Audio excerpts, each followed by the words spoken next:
Oh yeah, you got everything. All right, but anyway, um, yeah, chat. I'm about to get off stream.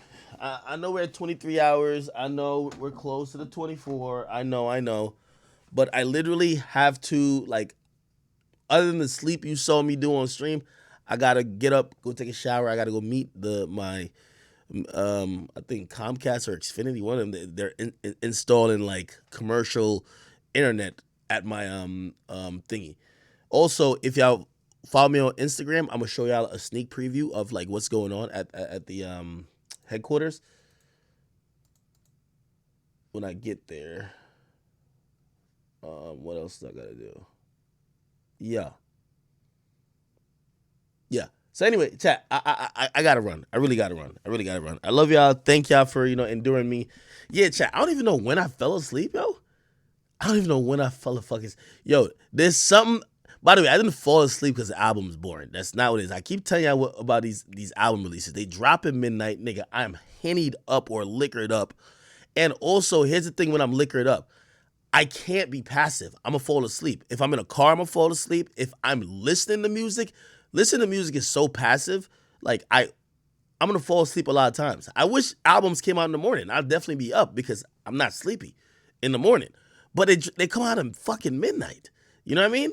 Like if they came in the morning, I'd be up. I listened to Kanye's album in the morning. I was up chilling, and I went on about my day afterwards. Nigga, I'm liquored up at night. You feel me? So it's really not an indictment on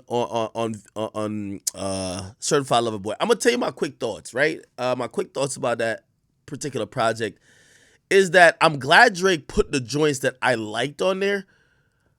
I felt like there was some shit missing though, and with Drake album, usually like I remember even with Scorpion, like I was like, oh, other than the shit we've heard, which was we've heard like I think Nice for What we heard. No, is it Nice for What? Was that on the album? Like we had heard a bunch of singles and we are like, yo, damn, these other songs are pretty thin, with the exception of like Mob Ties, right? And Emotionless or whatever. And then later on, we found out like, yo, there's mad other songs, Elevate, Survival, that we really like too. So again, sometimes you got to give Drake shit a little bit more listens.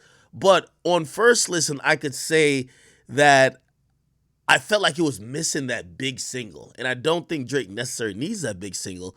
But I was missing it, right? I'll also say this too. I listened to the album, and like when I listened to Scorpion, I felt like this nigga was on a revenge. Like his last couple albums been really kind of about revenge, more or less. You know what I mean? If you're talking about Scorpion, like that was the album he dropped in the midst of the Kanye Pusha T thing, right? If we talk about Views, that was on the pretty much the cusp or at the end of the whole thing with Meek.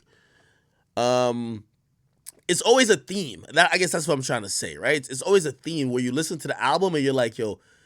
And I think he even said it about Views. He was like, yo, he was in a place like that beef with Meek brought him to a place that created that album. And I listened to this album currently, Certified Lover Boy, and I can't really tell what place he's in. You know what I mean? I understand there's some remnants of the Kanye thing, but I don't think he's there anymore. He had some bars about like fatherhood, this and third, but like I couldn't really easily pinpoint where Drake is in his life. You know what I mean? Like for most of his albums, I could. Does that make sense? Does that make sense? Like, Take Care to me, I could easily listen to it and be like, yo, this is a guy who felt he got something to prove, but then also he's looking for acceptance, but he's still growing and learning how to, have these moments with like women who are now looking at him for his newfound fame and success. And he's trying to balance all that shit, right? Like, that's so easy to like just kind of sum it up. And then, like, Nothing Was the Same. He's ascending into the clouds as really he's going up there as one of the greatest of his time. And yet he still has to deal with all these, whether it's relationship issues with Nicki, he's dealing with these situations with his family still, and he's dealing with it publicly. But then you could even hear, like, on a bunch of joints, like as he kind of jumps around the fucking place, like he kind of wanted to pay a little ode to to the Toronto sound, which he really didn't delve into then, right? He was kind of skirting around it, and it took later albums for that to happen. So I listened to this album, and when he told me, even personally, he said, "Yo, act." He's like, "Yo, I'm on that lover boy time. Like that's the energy I'm on right now, right?" Like I hear music that is of love, that is of relationships, is of dealing with women, but Drake's albums to me usually quickly tell me what period he's in his life. You know what I mean? And when I was thinking about that, like I was like, yo, where is Drake like in his life at this moment? Is he looking for love? I don't think so. Is he looking for like a wife? I don't think so. I mean, shit, he has a lot of records saying he's not really into that type of stuff. So I get the theme certified lover boy. I see the pregnant women, but maybe I need a couple more listens to kind of figure out how the music connected it because I didn't get it yet. Okay? Does that make sense?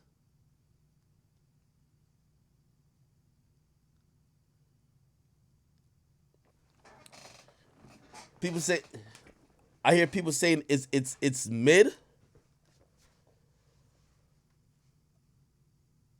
It didn't jump out at me. I'm not gonna lie to you. Like the album didn't was like, oh my god, it's just fucking heat, right? Again, the leaks that we heard, I'm glad they're on there. But the rest of the music, I don't know. And even some of the criticism I have about it is like also comparing him. When it comes to Drake, I always tell we compare Drake to Drake, right? So let me bring up CLB real quick. I ain't want to talk too much about it because I'm over bumping the whole day today, probably whole day tomorrow, and then we're gonna talk about it more. Certified Lover Boy, right? Wait, did Spotify make a playlist for the shit? Yo, Spotify moving wacky. I never seen them make a playlist for an album. Damn, god damn, they want to make sure niggas get to the shit. With it anyway. I'll just click on his name and go to the actual album though. Here's the album, and I will say this. Like for example, see, this is why I gotta listen more because for I think we call it the time marker track, when he does the 5 p.m., 4 p.m., 2 p.m., you know what I mean? Like, and he's doing these type of tracks. This 7 a.m. track, he's spitting on there, but it doesn't grab me like how like 5 p.m. did. And even 4 p.m. did. Like, when you listen to the bars, I'm like, damn, he barring these niggas up, but it don't grab me as a song. Maybe again, it's only like 2 or 3 listens. Somebody said the timestamp series. Okay. I don't know. There was a few songs that I kind of heard. I was like, and by the way, here's the thing about critiquing it too, right? So it's like, we're all so much critics. We're not even really trying to, like, I'm trying to, like, and by the way, I'm guilty of this. I don't give every artist this opportunity. I listen to your shit and I tell you it's trash in 5 or 2 minutes. You get me? But Drake, I'm trying to enjoy it before I critique it. So some of these critiques I might not stand on once I've enjoyed it a little bit more and maybe I've changed my mind. But still, I don't know. There are certain songs that I heard. I'm like, I feel like Drake has done this better. I think Drake has done this. Like, I know what he's doing, and like I know Drake's album structure, and I'm like, I think he's done this shit better than this. Like, even Way Too Sexy with Future and Thug. Like, as soon as I saw those names, I'm like, I'm thinking about Portland. Remember that song Portland? I'm like, that looks like a Portland type song. I think Drake has done that better. That's what I was thinking. So I could be wrong. I could be wrong. But I will let you guys know. And by the way, like always, I'll let him know too. Before I start, even if I'm gonna violate the album, I'm gonna tell him listen, I'm not a fake nigga, so I'm gonna just tell him, hey, listen, I just thought it was trash. If that's what I think, right? Just that, you know what I mean. You know how fake it is that like you talking to a nigga and then you don't tell him it's trash, but he hear you online say, yo, this shit trash. So usually I give him my personal review. You get me?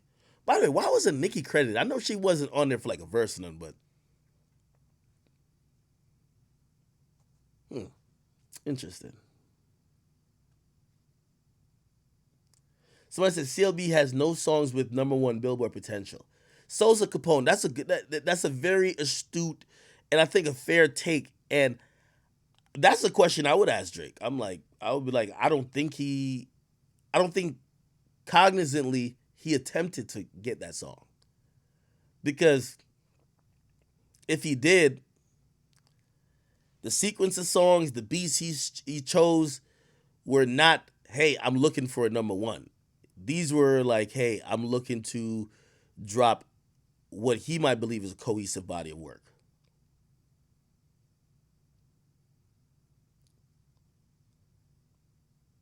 Someone said, no, In My Feelings banger on there. Yeah, yeah, yeah. Drewski better make up a fucking dance.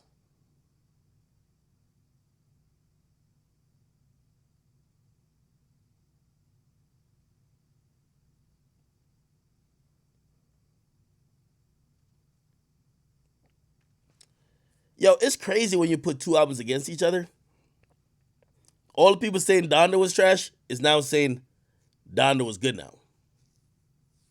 There's niggas in this chat that was calling Donda trash, but because they just heard Certified Lover Boy and they're like, it don't live up to my expectation. You know what they're calling what's it called? They're calling Donda heat now.